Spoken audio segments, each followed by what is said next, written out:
Ja, altså, jeg har følt mig mest ensom i folkeskolen, særligt i 8. klasse. Og det udgangspunkt, jeg ligesom bruger, når jeg fortæller om min ensomhed, det var den dag, jeg fandt ud af, at jeg var ensom. Jeg har fortalt en historie så mange gange før, men det var...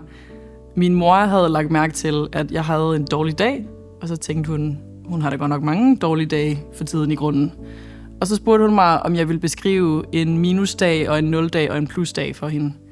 Og så fik jeg sagt til hende, at en plusdag, det var, når nogen sagde hej til mig i skolen. Fordi så var det som om, de havde sådan indrømmet, at jeg var der sådan... Selvom jeg var der hver dag, så var det jo sådan, at nogen, der havde sagt hej, så var de sådan... Okay, fint, vi skal nok sådan lige tillægge dig en eksistens, at du er her i dag, agtigt. Og min mor kiggede på mig med rædsel og gru i øjnene og sagde, det er jo en nuldag. Og så tænkte jeg jo bare, shit. Fordi så var det jo ligesom alt det, som jeg havde at stå på, og alt det, som jeg ligesom havde, overbevist mig selv om, var normalen og var værdifuldt for mig, det var jo så ingenting, at det galt slet ikke. Og så har jeg jo ikke rigtig noget at hægte mig fast i mere, og så var det jo ligesom, jeg ligesom bare blev tabt på gulvet, følte jeg. En meget sådan malerisk version af det der med sådan at blive fældet af en bølge, og så når du prøver at komme op igen, så bliver du fældet af en ny bølge, så prøver du op igen, og så gør du bare det hele tiden. Og det er trættende, og det er udmattende, og det er skide svært, og du drukner. Og det er jo sådan noget, jeg har fortalt til min mor sidenhen, og hun kan slet ikke være i det. Hun er sværere ved det end mig, når jeg fortæller om det. Fordi hun føler, at det er et svigt. Hun føler, at hun har sådan svigtet mig, ved ikke at opdage det tidligere, hvor jeg kan bare sige til hende, at jamen, jeg vidste det jo heller ikke. Hvordan skulle du så vide det, når jeg ikke selv vidste det? Det er jo min følelse, det er min krop, min eksistens, og jeg vidste det ikke. Hvordan skulle du så vide det? Det lyder jo også enormt fremmed at kunne være så unaware over, hvordan man har det i 9 hele år. Altså, det er også hardcore, det er virkelig meget. Men det kom jo for mig ud af en antagelse om, at sådan har alle det da.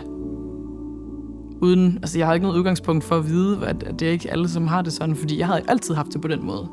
Det er jo ikke, fordi jeg havde haft noget før i tiden, og så har vi ligesom skrevet det til at være noget skidt. Jeg har jo bare haft det, jeg har jo været helt nede i kulkælderen, hele folkeskolen, så jeg havde jo ikke noget, jeg havde ikke noget udgangspunkt for at vide, at tingene kunne være anderledes. Og hvordan skal man så lige pitche den samtale, til man går i skole med og sige, hey, du føler dig også tom i hjertet, ikke? Det kan man jo ikke sige til nogen. Til dels fordi, at, hvordan skulle jeg vide, hvad tomhed var, når der aldrig har været noget? Altså, det har jo altid bare været et hul i maven. Så jeg ved jo ikke, hvordan det ville føles på det tidspunkt i folkeskolen i hvert fald, hvordan det ville være sådan at føle nærvær og venskab og sådan nogle ting, fordi det havde jeg jo ikke fået før. Så hvordan i helvede skulle jeg vide det? Hvis jeg kunne skabe den dybe nok relation til fortiden mig, så ville jeg nok være sådan, ikke meget kliché, det bliver bedre. Du kommer til at finde venner, du kommer til at finde et fællesskab, du kommer til at nå til et punkt, hvor du godt kan nyde samvær. Du kommer til at nå til et punkt, hvor du ikke er bange for at tage i skole hver dag. Altså, hvor du ikke mærker en klump i halsen det sekund, du låser hoveddøren bag dig og tager bussen. Og den klump først bliver forløst, når du kommer ind af hoveddøren igen, og lige siger hej til katten. Og så går der 4 timer, så kommer mor hjem, så skal du få en krammer. Altså, det er jo bare det. Jeg tror, der har været rigtig meget tryghed for mig som barn at vide, at det ikke sådan, det er for evigt. At der er ting, hvor man egentlig bare skal igennem det